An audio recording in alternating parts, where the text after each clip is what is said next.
కంటూ ప్రత్యేకంగా ఏదీ సమకూర్చుకోడు. నిరంతరం విద్యా వ్యాప్తి, అదే ఆయన తారక మంత్రం. ఎందరో ప్రముఖులు నిత్యం ఆ విద్యా సంస్థలను సందర్శిస్తూ అక్కడి వాతావరణానికి ముగ్ధులవుతూ ఉంటారు. సామంతను వేణోళ్ల ప్రశంసిస్తుంటారు.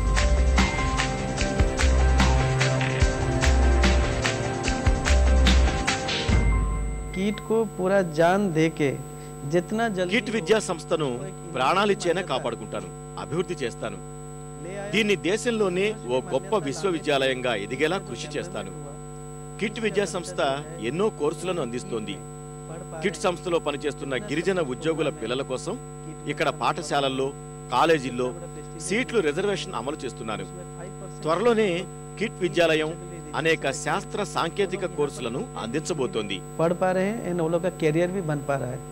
ప్రస్తుతం ఆయన నోయిడా, పూనా, బెంగళూరుల్లో నెలకొల్పిన క్యాంపస్లపై దృష్టి నిలిపాడు. అంతేకాకుండా చిన్నారుల కోసం అంతర్జాతీయ స్థాయి ప్రమాణాలతో ఒక ఇంటర్నేషనల్ స్కూల్ను నిర్మిస్తున్నాడు.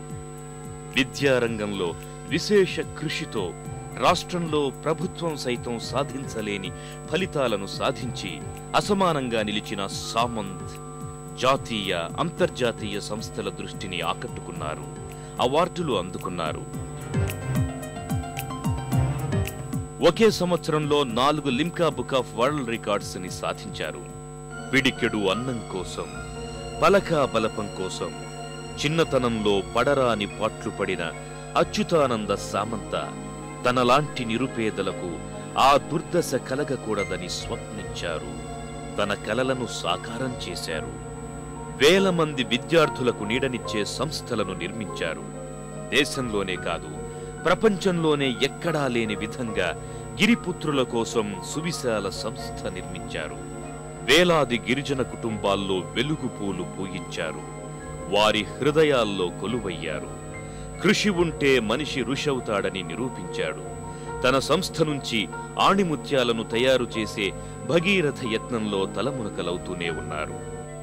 అచ్యుత సామంత నిర్మించిన సంస్థల్లో ప్రత్యక్షంగా 20,000 మంది, పరోక్షంగా 50,000 మందికి ఉపాధి కల్పిస్తున్నాడు. తాను పెళ్లి చేసుకుంటే భార్యాపిల్లల జంఝాటంలో తన స్వప్నం చెరిగిపోతుందని ఆ ప్రయత్నం మానుకున్నారు. అడవుల్లో కట్టెలు కొట్టుకునే పిల్లలు, నాగరిక సమాజం, చదువులు అంటే ఏమిటో తెలియని ఆదివాసి పిల్లలు నేడు ఆశల ప్రపంచం వైపు తొలి అడుగులు వేస్తున్నారు. అచ్యుతానంద సామంత అండతో అవకాశాల కొత్త బంగారు లోకంలోకి అడుగిడుతున్నారు. ఆ అడుగు పరుగవ్వాలి. సామంత స్వప్నం ఫలించాలి.